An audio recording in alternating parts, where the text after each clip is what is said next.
Hey hello guys, welcome back to video. आज की video में मैं आपके सामने जो है यूपी लेखपाल 2022 का पेपर आज के सामने आपको डिस्कस करने वाला हूँ। दोस्तों, यूपी लेखपाल 2022 का पेपर अभी कुछ ही दिन पहले हुआ है। आज मैं फाइनली आपको यूपी लेखपाल 2022 का पेपर जो है वो आपको करके बताने वाला हूँ और आपके सामने यूपी लेखपाल 2022 का पेपर जो है यहाँ पे दिखाने वाला हूँ। चलिए बिना किसी देर के यूपी लेखपाल 2022 का जो पेपर है वह शुरू करते हैं। तो दोस्तों, सबसे पहले मैं आपको बता दूं कि यूपी लेखपाल का जो पेपर है मेरा 31 जुलाई 2022 को हुआ था। और इसके अंदर मैं बता दूं कि 100 क्वेश्चन है पूरे, और एक क्वेश्चन 1 मार्क्स का था। और 1/4 यानी कि 1/4 का यहाँ पे जो था आपका नेगेटिव मार्किंग थी, और एक क्वेश्चन 1 मार्क्स का था। यानी कि टोटल 100 क्वेश्चन थे और 100 मार्क्स का पूरा पेपर था। और 1/4 इसके अंदर नेगेटिव मार्किंग थी। और ये बात करें टाइमिंग की, तो इसके अंदर 2 घंटे पूरा टाइमिंग दिया गया था। और बात करें पेपर मोड की, तो जो पेपर हुआ था ये ऑफलाइन मोड में हुआ था यानी कि पेन एंड पेपर मोड में हुआ था, ऑनलाइन मोड में नहीं हुआ था, यानी कि सीबीटी बेस्ड पेपर नहीं था ये। ये कुछ लेखपाल का आपका पेपर था।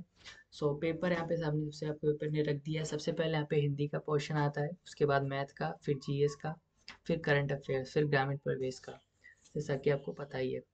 लेखपाल के पेपर में ग्रामीण प्रवेश एक बहुत ही इंपॉर्टेंट चीज़ भी होती है।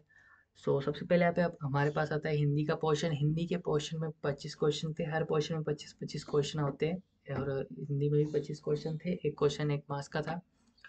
सो पेपर है ओवरऑल। हिंदी का पेपर यहाँ पे देख सकते हैं। पहला क्वेश्चन हमारे सामने ये है, विलोम शब्द यहाँ पे चुनना है। सांझ, दोपहर, कृपदाता, शुष्क, शुद्र और प्रश्न प्रफुल्ल के अंदर। यहाँ पे आप विलोम शब्द यहाँ पे आप चुन सकते हो। तो राइट आंसर जो होगा इसका बी होगा। दूसरा यहाँ पे जीवन पति का समानार्थिक शब्द चुनना है। जीवन पति का समानार्थिक शब्द होता है पति। और तीसरा यहाँ पे जिसका इंद्रिया अनुभव ना किया जा सके उसे कहते हैं अतीन्द्रिय। चौथा यहाँ पे पुल्लिंग शब्द चुनना है। पुल्लिंग शब्द यहाँ इस चारों में से होगा विवाह। दोस्तों, यहाँ पे मैं आपको जल्दी जल्दी आंसर बताते चलूंगा और क्वेश्चन पढ़ते चलूंगा, और इसके अंदर जो है ज़्यादा डिस्कशन नहीं करूंगा। उसके बाद ये पंखे का बहुवचन में बताना था। पंखे का बहुवचन जो होता है पंखे होता है। और दुशासन का में संधि विकसित करना। दुशासन संधि विकसित होगा, राइट आंसर होगा सी। दु प्लस शासन, ये विसर्ग संधि होती है। सेवंथ की बात करें तो इसमें शुद्ध वर्तनी चूज करनी थी। शुद्ध वर्तनी यहाँ पे आप बात करें तो ललायित होगा, आंसर होगा सी इसका। और 8 का आंसर है इसके अंदर आपको जो है राइट आंसर चुनना था, कौन इसमें सही है, तो इसका आंसर है थर्ड और फोर्थ। थर्ड और फोर्थ इसमें सही लिखा है, बाकी फर्स्ट और सेकंड गलत है। 9th की बात करें स्त्रीलिंग, तो स्त्रीलिंग इसमें जो है वो कौन सा स्त्रीलिंग इसमें नहीं है, तो इसमें जो संबल है वो स्त्रीलिंग नहीं है, बाकी सारी चीज़ इसमें स्त्रीलिंग है।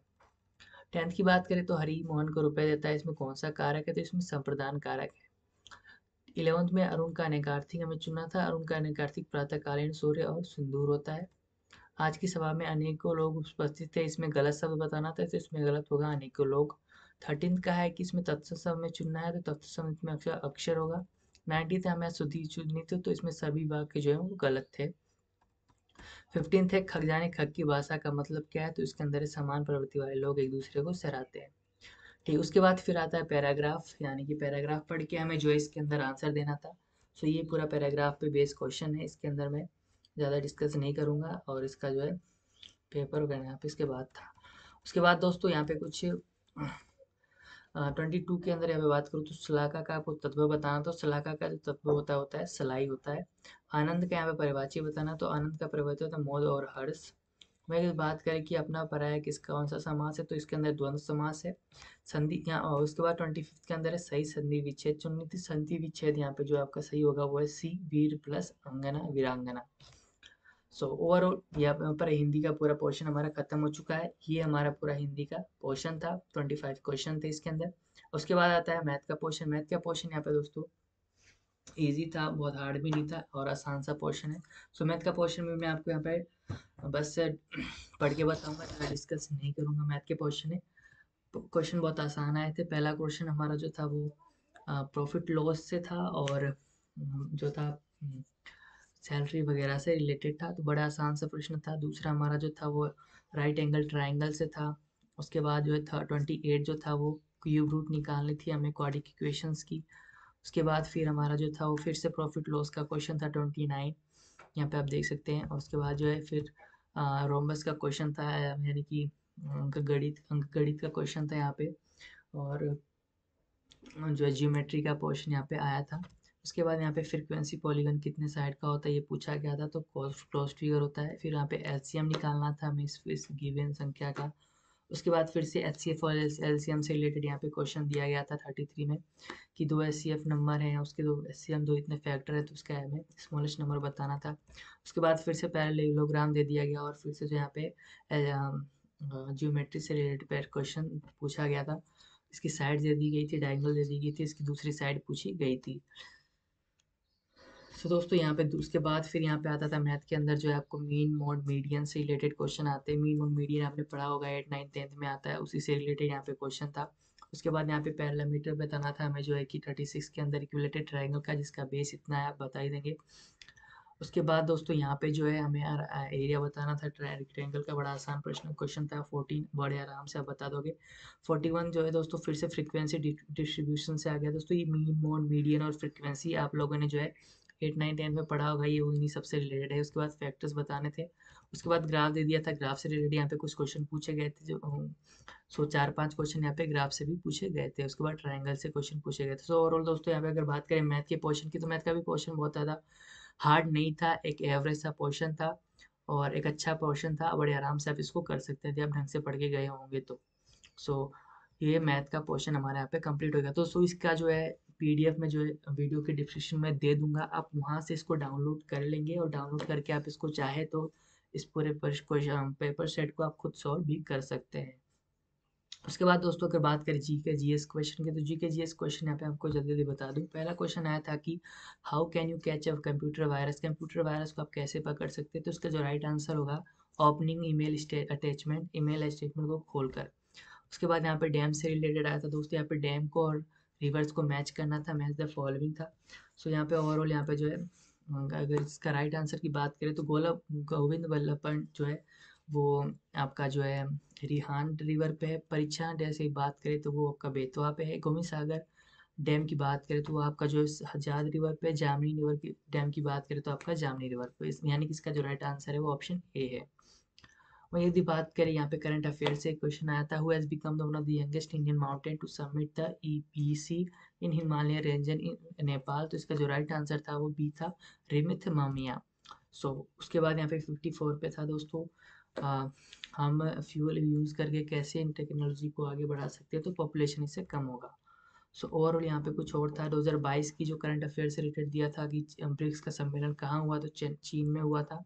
सुभाष चंद्र बोस को देश नायक किसने कहा था, तो सुभाष चंद्र को देश नायक जो है रविन्द्रनाथ टैगोर जी ने कहा था। ऑपरेशन पोलो किसे नाम दिया गया था, ऑपरेशन पोलो जो है हैदराबाद को भारत में मिलाने के लिए दिया गया था।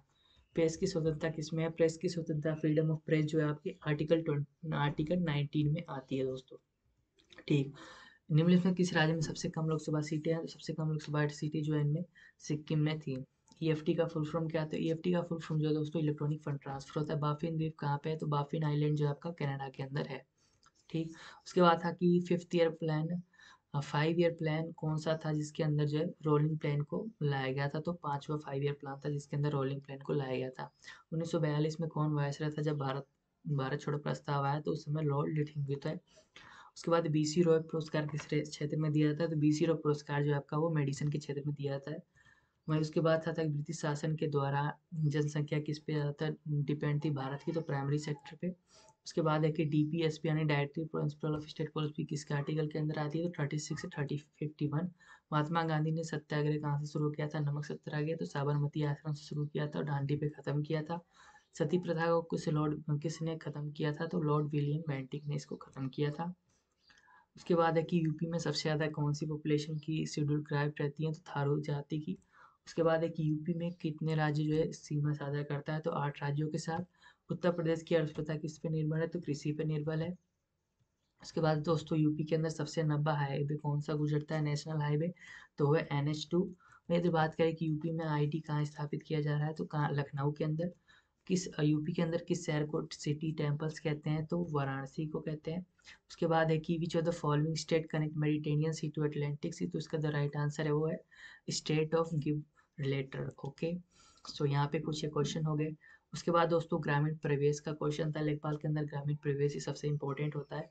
और ग्रामीण प्रवेश के अंदर दोस्तों यहाँ पे सबसे ज़्यादा पूछी गई थी वो सारी थी योजनाएं, जो भी सरकार ने चलाई थी सेंट्रल गवर्नमेंट में और या फिर यूपी गवर्नमेंट ने जितनी भी योजनाएं चलाई थी वहाँ पे वो सारी योजनाएं यहाँ पे पूछी गई थी।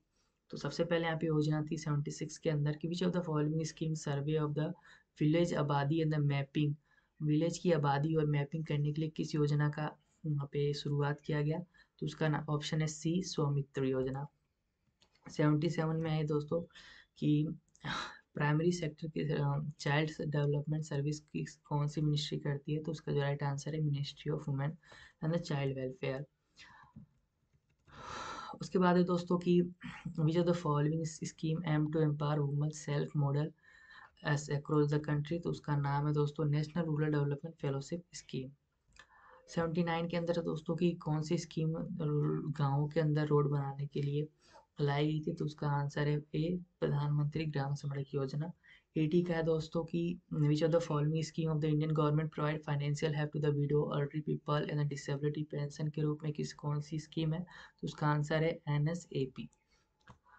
100 दिन ग्रामीण गारंटी ऐप किस स्कीम के द्वारा मिलती है दोस्तों। तो ये हमें मिलती है रूरल एम्प्लॉयमेंट गारंटी स्कीम यानी कि नरेगा के थ्रू। उसके बाद 82 है हमारा कि निम्नलिखित किस योजना का युद्ध भारत के लोगों को आवास प्रदान करवाना। तो प्रधानमंत्री ग्रामीण आवास योजना। उसके बाद दोस्तों which of the following scheme government propose to prevent the migration of youth from rural to urban, गांव से जो है पलायन ना हो उसके लिए कौन सी स्कीम लाई गई यूपी के अंदर। तो उसका नाम है PURA। 84 के अंदर है दोस्तों की पंचायती राज का संस्थान कहाँ है यूपी के अंदर। तो पंचायती राज का जो संस्थान है वो लखनऊ के अंदर है। उसके बाद दोस्तों 85 का है कि स्वच्छ भारत मिशन का दूसरा फेज ग्रामीण फेज कब शुरू किया गया था। 2020 में किया गया। उसके बाद दोस्तों की which of the following E health initiative लिया गया उत्तर प्रदेश सरकार के द्वारा। तो उसका नाम है HMI इंफॉर्मेटिव सिस्टम। उसके बाद 87 दोस्तों की which of the following scheme aim was to ensure survival of the girl child. तो उसका नाम है बेटी बचाओ बेटी पढ़ाओ। उसके बाद दोस्तों की UPRDA उत्तर प्रदेश ग्रामीण सड़क विकास एजेंसी की स्थापना कब की गई थी। तो 2003 के अंदर करी गई थी। उसके बाद दोस्तों की which of the following institute mission was to preserving the health and the productive of the land and the sustainable manoeuvre, यानी कि गांव के अंदर जो जमीनें हैं उनको जो है सही रूप से रखने का किसके पास कौन जिम्मा उठाता है, कौन सी संस्था। तो उसका नाम है उत्तर प्रदेश भूमि सुधार निगम। 90 है दोस्तों की FFS का फुल फॉर्म क्या होता है भूमि सुधार निगम के अंदर। तो उसका फॉर्म होता है फार्मर फील्ड सील्ड। 91 है दोस्तों की कौन सी सेंट्रल स्कीम है जिसके अंदर जो है धुएं से मुक्त भारत बनाने की बात की गई है, यानी कि धुआं मुक्त ग्रामीण भारत। उसका नाम है प्रधानमंत्री उज्ज्वला योजना। 82 है दोस्तों कि ऐसे लोग जो जो लोग रिहेबिलिटेट करना, जो लोग ट्रैफिकिंग के शिकार हो चुके हैं, जो सेक्सुअल एक्सप्लॉयटेशन के शिकार हो चुके हैं, उनके लिए कौन सी योजना आई है। तो उस योजना का नाम है दोस्तों आजीविका मिशन। 93 के अंदर है दोस्तों कि which of the following scheme has launched in 2021 to strengthen the economy in the infrastructure of rural area. Rural area के इंफ्रास्ट्रक्चर को बढ़ाने के लिए कौन सी स्कीम लाई गई थी। तो उस स्कीम का नाम है यूपी मातृभूमि योजना। 94 के अंदर है दोस्तों कि which of the following scheme is provide for the economic empowerment of the women through the development of their entrepreneur scheme non farming. तो उसका नाम है TRADA ट्रेड। 95 के अंदर है which of the following scheme is to conserve traditional art. तो उसका नाम है USTTAD। 96 के अंदर है कि कौन सी ऐसी आजीविका मिशन, जो आजीविका मिशन है वो किस मिनिस्ट्री के अंदर आती है। तो आजीविका मिशन जो है आपकी वो ministry of social justice and ministry of rural development के अंदर आती है। 97 के अंदर है कि you and solar portable irrigation pump scheme के अंदर फार्मर को कितने % का ग्रांट दिया जाता है, सब्सिडी दी जाती है इलेक्ट्रिसिटी की 180 वाट के ऊपर। तो 45% की यहाँ पे सब्सिडी दी जाती है। कन्या विद्या, उसके बाद 98 की कन्या विद्या धन योजना के तहत कमजोर लड़कियों परिवार की लड़कियों को हाई स्कूल पास करने पे कितने रुपए दी जाती है। तो यहाँ पे जो राइट आंसर है वो आपका 30,000। उसके बाद 99 क्वेश्चन दोस्तों की हमारे देश के अंदर जो डिलीवरी के समय जो बच्चे हों उनको सही रूप से उनका देखभाल करने के लिए कौन सी योजना है। तो उसको योजना का नाम है जननी शिशु सुरक्षा कल्याण योजना। उसके बाद 100 क्वेश्चन दोस्तों की स्वच्छ भारत मिशन किस मिनिस्ट्री के अंदर आता है। तो स्वच्छ भारत मिशन जो हमारा ministry of drinking water and sanitation के अंदर आता है। तो दोस्तों ये कुछ यहाँ पे टोटल 100 क्वेश्चन हमारे हो गए यूपी लेखपाल के सारे क्वेश्चन यहाँ पे मैंने आपको डिस्कस कर दिए हैं। सो ये क्वेश्चन आया था दोस्तों यूपी लेखपाल 2022 की परीक्षा के अंदर। अलग अलग सेट आए थे, बेसिकली सब कुछ क्वेश्चन इसमें मिलते भी हैं। सो यहाँ पे आप देख सकते हैं किस प्रकार का पूरा पेपर आया था यूपी लेखपाल 2022 का। सो इस हिसाब से आप देख सकते हैं कि पेपर कैसा होता है यूपी लेखपाल का, कुछ इससे कुछ आइडिया जरूर मिलेगा। सो ग्रामीण प्रवेश के अंदर बात करें तो ओवरऑल ज़्यादा से ज़्यादा इसमें स्कीम्स आई थी। और अब पेपर की यदि बात करें तो पेपर बहुत ज़्यादा हार्ड भी नहीं था, ना ही बहुत ईजी था। पेपर एक ओवरऑल एक एवरेज सा पेपर था। सो हर कोई यदि ढंग से पढ़ के जाए तो आराम से कर सकता है। सो दोस्तों ये था पूरा यूपी लेखपाल का पेपर। इसका पीडीएफ जो है मैं आपको नीचे वीडियो की डिस्क्रिप्शन में दे दूंगा, आप वहाँ से डायरेक्ट जाके इसको डाउनलोड कर सकते हैं और यहाँ पे अपना जो है पेपर को सॉल्व कर सकते हैं और उसको अपना जो यूज़ कर सकते हैं पेपर को। सो ओवरऑल यहाँ पे सारे डिस्कस मैंने कर दिए दोस्तों। 100 मार्क्स का पेपर था, 100 में क्वेश्चन थे, 1 मार्क्स का एक क्वेश्चन था और 1/4 इसके अंदर नेगेटिव मार्किंग थी। 2 घंटे का इसमें समय दिया गया था। सो कट ऑफ की यदि अभी तक नहीं पता चली दोस्तों, कट ऑफ जब पता चलेगी मैं आपको कट ऑफ भी जरूर बताऊंगा। सो ओवरऑल ये पूरा पेपर आ गया दोस्तों। और ऐसी ही नई इन्फॉर्मेशन के लिए हमारे चैनल को ज़रूर सब्सक्राइब करें और वीडियो को ज़रूर शेयर करें ताकि और लोगों को इसके बारे में पता चल जाए और भी लोग पेपर के बारे में जान सके। और चैनल ज़रूर सब्सक्राइब कर दें ऐसी नई से नई वीडियो पाने के लिए और ऐसे ही लेटेस्ट अपडेट पाने के लिए। सो ओवरऑल में तो दोस्तों मिलते हैं अगली किसी वीडियो में, तब तक के लिए चैनल को सब्सक्राइब करना ना भूलें।